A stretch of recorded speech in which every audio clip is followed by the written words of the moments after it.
और देखिए अंदर की खबर ये है कि क्या पवार का ये पावर प्ले है 2019 जैसी, क्या ये रणनीति हो सकती है?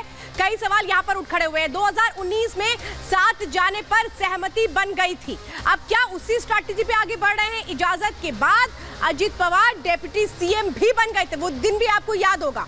और आखिरी वक्त पर पवार ने पूरा प्लान बदल दिया जिसका अंदाजा किसी को नहीं था।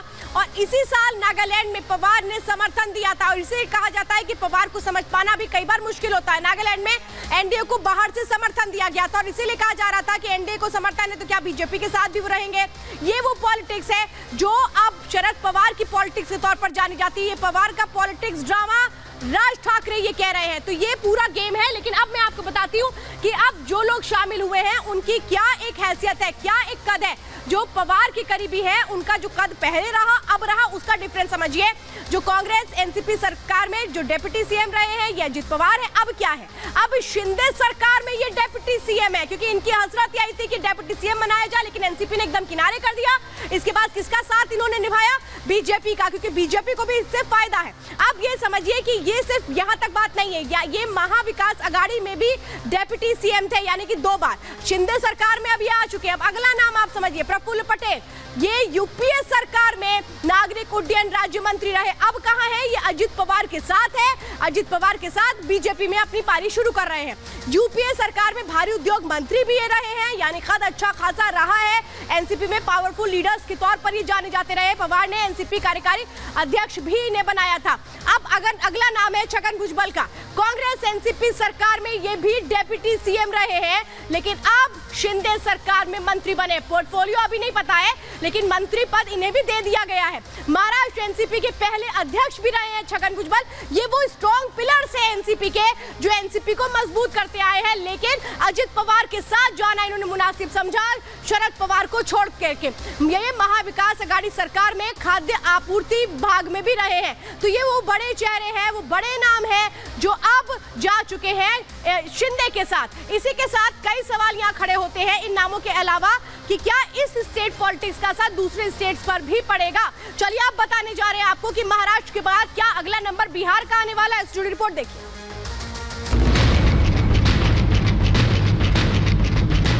बिहार में भी बगावत की स्थिति बन रही है। आगे आने वाले दिनों में कुछ भी हो सकता है, कोई इसकी गारंटी नहीं ले सकता है। जितनी भी ताकत आप लगा लीजिए, बिहार में तो माननीय नीतीश कुमार जी ने आपकी हर चाल को समझ लिया। जदयू राजद के विधायकों के अंदर भी रस्साकशी है। ऐसा लग नहीं रहा है, हर जगह एक ही जो है दाव चल जाएगा, सफल हो जाएगा, ऐसा होता नहीं है। बिखराव एनसीपी में हुआ है, लेकिन टेंशन में आ गए नीतीश कुमार।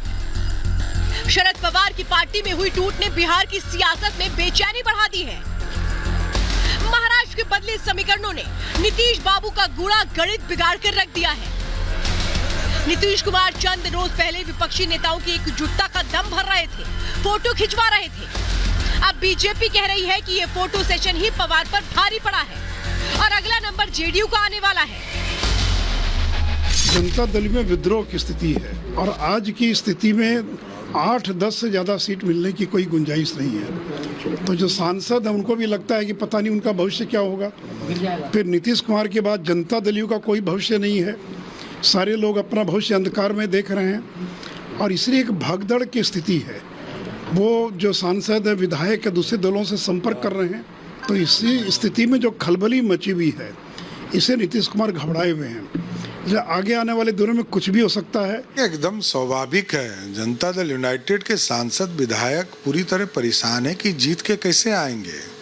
वो तो बीजेपी के वोट से चुनाव जीत कर आए थे और उनका नेचर उसी टाइप का है कि वो एनडीए वोटर के साथ रहें।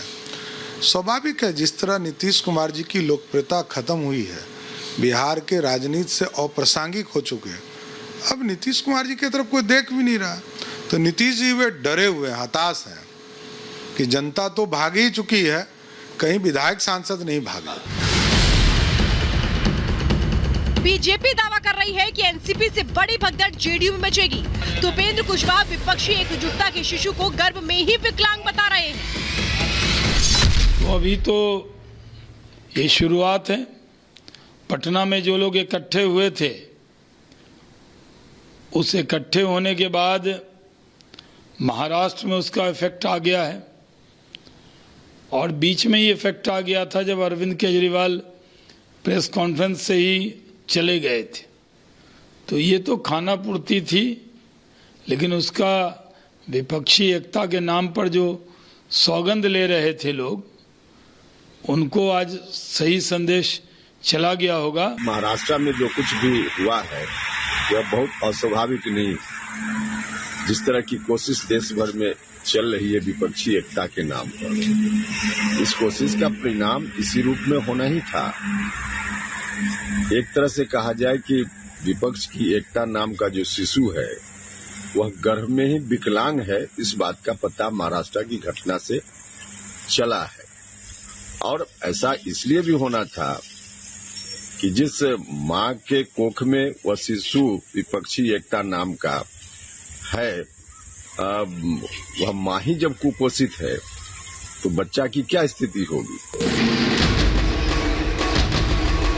बीजेपी की ये बयान नीतीश के लिए टेंशन बढ़ाने वाला है। एनसीपी में टूट के बाद नीतीश की मुसीबत दोहरी है। और आइए अब आपको बताते हैं ये क्यों कहा जा रहा है कि महाराष्ट्र के बाद अगला नंबर बिहार का होगा। दरअसल ओपी राजभर ये कह रहे हैं कि यूपी में समाजवादी पार्टी होगी, महाराष्ट्र जैसी वहां पर हालत होगी। अब ये देखिए, सुशील मोदी कह रहे हैं महाराष्ट्र जैसा विद्रोह बिहार में होने वाला है। सुशील मोदी के बाद केसी त्यागी कह रहे हैं दम है तो बिहार में डकैती करके दिखाओ, यानी वो साथ दे रहे हैं। इसी तरह से सम्राट चौधरी कह रहे हैं नीतीश से नाराज नेताओं का बीजेपी में स्वागत है। वो कह रहे हैं आ जाइए सांसद विधायक जो नाराज चल रहे हैं। नीरज कुमार कह रहे हैं नीतीश जी बीजेपी की सब साजिश जानते हैं कि क्या कुछ हो रहा है। तो ये वो नाम है जो अब एक बड़ी चाल चलने की तरफ इशारा कर रहे हैं।